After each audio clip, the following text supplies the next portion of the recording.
নমস্কাৰ বন্ধু-বান্ধৱসকল, আপোনালোক সকলোকে পুনৰবাৰ স্বাগতম জনাইছোঁ Assam job news story YouTube চেনেলৰ অন্য এটা জব ইনফৰ্মেটিভ ভিডিঅ'লৈ। তো বন্ধু-বান্ধৱসকল, পুনৰ আপোনালোকৰ বাবে ভাল খবৰ আহি পৰিছে। পুনৰ PHEDৰ তৰফৰ পৰা ভেকেঞ্চিৰ নটিফিকেশ্যন প্ৰকাশ কৰা হৈছে।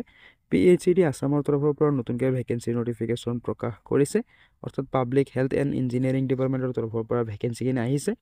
আপোনালোকক এইটো ভিডিঅ'ৰ যোগেদি ভেকেঞ্চিসমূহৰ সম্পূৰ্ণ তথ্যখিনি জনাই দিম যে ভেকেঞ্চিসমূহত এপ্লাই কৰিবলৈ হ'লে আপোনালোকৰ অৰ্হতা কি লাগিব, কিমান চেলাৰী দিয়া হ'ব, কি পোষ্টৰ ভেকেঞ্চি আছে, সম্পূৰ্ণ তথ্য আপোনালোকক এইটো ভিডিঅ'ৰ যোগেদি জনাই দিম। যদি আপোনালোকৰ অৰ্হতা বনে, যদি আপোনালোকে এলিজিবল হয়, আপোনালোকে ভেকেঞ্চিসমূহত এপ্লাই কৰিব পাৰিব।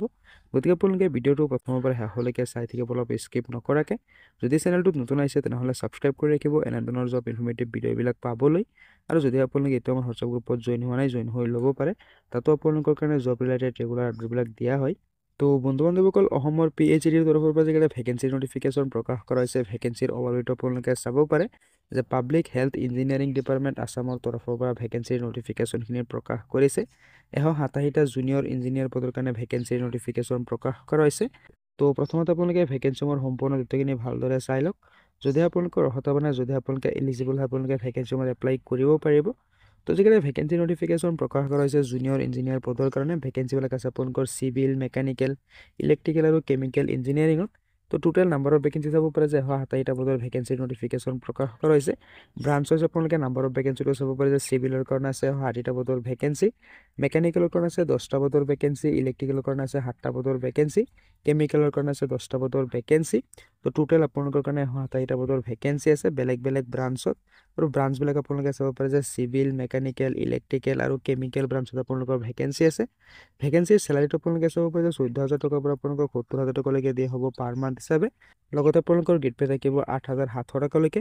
তো যথেষ্ট ভাল চেলাৰী আপোনালোকক দিয়া হ'ব ভেকেঞ্চিসমূহৰ কাৰণে, যিহেতু 14,000 টকাৰ পৰা 70,000 টকালৈকে হয় ভেকেঞ্চিৰ চেলাৰীটো। ভেকেঞ্চিসমূহত এপ্লাই কৰিবলৈ হ'লে আপোনালোকে 3 বছৰৰ ডিপ্ল'মা কৰা হ'ব লাগিব।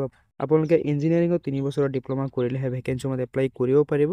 অৰ্থাৎ যিহেতু চিভিল, মেকানিকেল, ইলেক্ট্ৰিকেল আৰু কেমিকেল ইঞ্জিনিয়াৰৰ ভেকেঞ্চি আছে, তো আপোনালোকে 3 বছৰৰ civil engineering, chemical engineering, mechanical engineering নাইবা ইলেক্ট্ৰিকেল ইঞ্জিনিয়াৰিঙত যদি আপোনালোকে ডিপ্ল'মা কমপ্লিট কৰি থৈছে, তেনেহ'লে কিন্তু আপোনালোকে ভেকেঞ্চিসমূহৰ কাৰণে এলিজিবল হয়। এজ লিমিটটো আপোনালোকে চাব পাৰে যে 18 বছৰ বয়সৰ পৰা 38 বছৰ বয়সৰ সকলো প্ৰাৰ্থীয়ে ভেকেঞ্চিসমূহত এপ্লাই কৰিব পাৰিব। মিনিমাম এজ লিমিট দিয়া হৈছে 18 বছৰ, মেক্সিমাম এজ লিমিট থাকিব 38 বছৰ।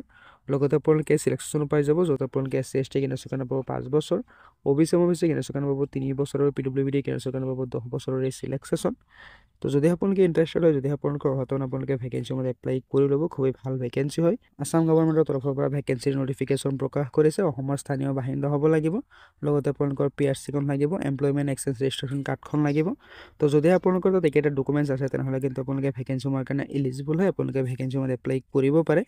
তো ভেকেঞ্চিসমূহত এপ্লাই কৰিবলৈ হ'লে আপোনালোকে এপ্লিকেশ্যন ফিজ এটা দিব লাগিব। আপোনালোকে চাব পাৰে যে জেনেৰেল EWS কেণ্ডেডেটছে 297 টকা দিব লাগিব এপ্লিকেশ্যন ফিজ। SC/ST, OBC কেণ্ডেডেটছে 197 টকা 20 পইচা দিব লাগিব এপ্লিকেশ্যন ফিজ।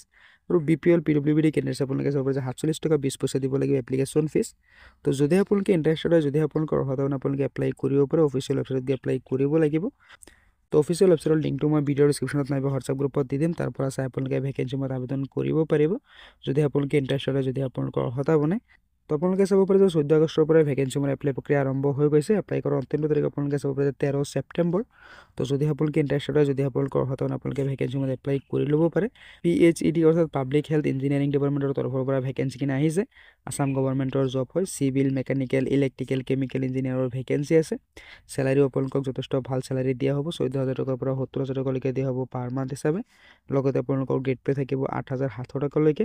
আপোনালোকে যদি ডিপ্ল'মা কৰিছে 3 বছৰৰ ইঞ্জিনিয়াৰিঙত, যিকেইটা নেকি আপোনালোকৰ ভেকেঞ্চি আছে, ভেকেঞ্চিৰ পোষ্ট ৱাইজ, অৰ্থাৎ আপোনালোকে কেমিকেল, ইলেক্ট্ৰিকেল, মেকানিকেল নাইবা যদি চিভিল ইঞ্জিনিয়াৰিঙত আপোনালোকে 3 বছৰৰ ডিপ্ল'মা কৰিছে, তেনেহ'লে কিন্তু আপোনালোকে এপ্লাই কৰিব পাৰিব। 18 বছৰ বয়সৰ পৰা 38 বছৰ বয়সৰ সকলো প্ৰাৰ্থীয়ে এলিজিবল হয়। তো আপোনালোকক জনাই দিলোঁ যে অসম চৰকাৰৰ তৰফৰ পৰা আপোনাৰ নতুনকৈ ভেকেঞ্চিৰ নটিফিকেশ্যন প্ৰকাশ কৰা হৈছে। তো যদি আপোনালোকে ইণ্টাৰেষ্টেড হয়, যদি আপোনালোকৰ অৰ্হতা আপোনালোকে এপ্লাই কৰি ল'ব। তো আশা কৰিছোঁ ভিডিঅ'টো আপোনালোকে ভাল পাইছে, ভিডিঅ'টো ভাল পাইছে লাইক এটা কৰি দিব পাৰে, কিবা সুধিব থাকিলে কমেণ্টত জনাব পাৰে। তো লগ পাম অন্য এটা ভিডিঅ'ত নতুন আপডেটৰ সৈতে। ধন্যবাদ।